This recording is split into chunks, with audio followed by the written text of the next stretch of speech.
मैं doctor Veena Chaurasia, associate professor zoology, government college Kota.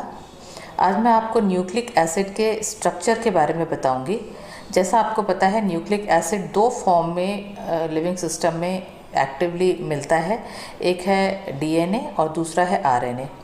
तो इस लेक्चर में अब मैं आपको आरएनए के स्ट्रक्चर के बारे में बताऊंगी।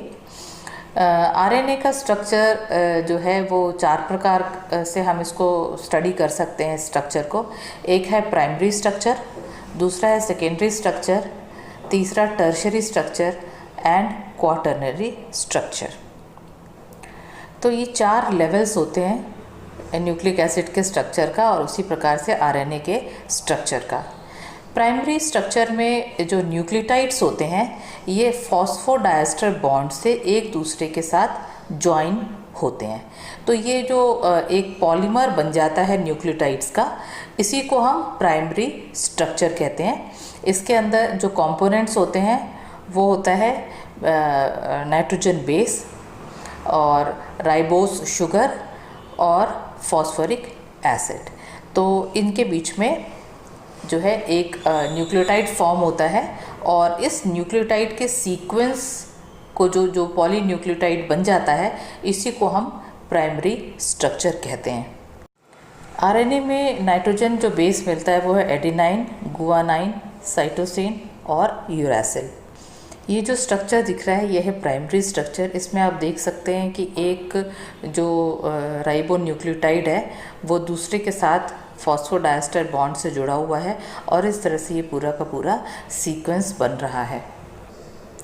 आरएनए एक सिंगल स्ट्रैंडेड पॉलीन्यूक्लियोटाइड है।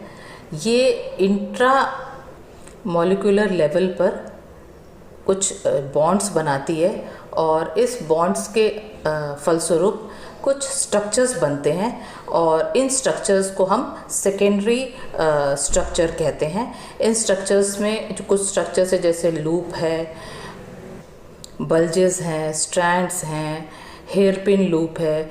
तो इस तरह के जो सेकेंडरी स्ट्रक्चर है उसको हम एक एक कर डिस्कस करेंगे। सबसे पहले हम स्टेम या हेलिक्स देखते हैं। ये इंट्रा मॉलिक्यूलर लेवल पर बॉन्ड बन जाने से बनता है। इसमें जो साइटोसिन होता है वो गुआनिन के साथ तथा एडेनिन जो होता है वो यूरैसिल के साथ बॉन्डिंग करते हैं और ये देखने में डीएनए डबल हेलिक्स के समान ही दिखता है। दूसरा है स्टेम लूप या हेयरपिन लूप। ये लॉलीपॉप शेप का होता है। इसमें आरएनए मॉलिक्यूल का स्ट्रैंड घूम करके कॉम्प्लीमेंट्री बेस पेयरिंग करते हैं तथा नॉन कॉम्प्लीमेंट्री पार्ट टॉप पर होता है जो लूप की तरह दिखाई देता है। ये है बल्ज लूप्स। ये तब बनता है जब एक ओर के बेस पेयर को ऑपोजिट साइड में कॉम्प्लीमेंट्री बेस नहीं मिल पाता तथा ये एक तरफ बल्ज हो जाता है। ये है इंटीरियर लूप। इसमें दोनों ही ओर के बेस पेयरिंग नहीं कर पाते हैं।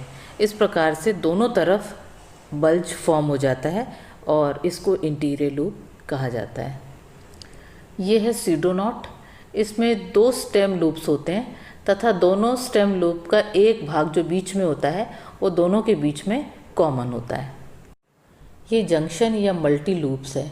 जब दो या दो से अधिक डबल स्ट्रैंड एक क्लोज स्ट्रक्चर में कन्वर्ज हो जाते हैं तो जंक्शन या मल्टी लूप का फॉर्मेशन होता है। तो यहाँ आप ये देख सकते हैं मल्टी लूप। ये टी टाइप के आरएनए का 3 डायमेंशनल स्ट्रक्चर है जो एक्चुअल में फंक्शन के लिए तैयार है। इस 3 डायमेंशनल स्ट्रक्चर को ही टर्शरी स्ट्रक्चर कहा जाता है। आरएनए जब प्रोटीन के साथ कंबाइन करता है, स्पेशली आरआरएनए और एमआरएनए जब प्रोटीन के साथ जुड़ करके राइबोसोम या इन्फॉर्मोसोम्स बनाते हैं तो ये इनका क्वाटरनरी स्ट्रक्चर कहलाता है। तो इस प्रकार आपने देखा कि आरएनए का प्राइमरी स्ट्रक्चर जो है जस्ट पॉली न्यूक्लियोटाइड होता है और जो सेकेंडरी स्ट्रक्चर है उसके अंदर वेरियस इंट्रा मॉलिक्यूलर जो कनेक्शंस होते हैं उसके कारण सेकेंडरी स्ट्रक्चर बनता है। और टर्शरी स्ट्रक्चर में जो है 3 डायमेंशनल ट्विस्ट और टर्न्स उसके अंदर आ जाते हैं जो एक्चुअली फंक्शन के लिए तैयार हो जाता है जब मॉलिक्यूल। और क्वाटरनरी स्ट्रक्चर में जब ये दूसरे मॉलिक्यूल के साथ कंबाइन हो जाता है तो इसको हम क्वाटरनरी स्ट्रक्चर कहते हैं। तो ये वीडियो आपके लिए यूज़फुल हो ऐसी मैं आशा करती हूँ। Thank you.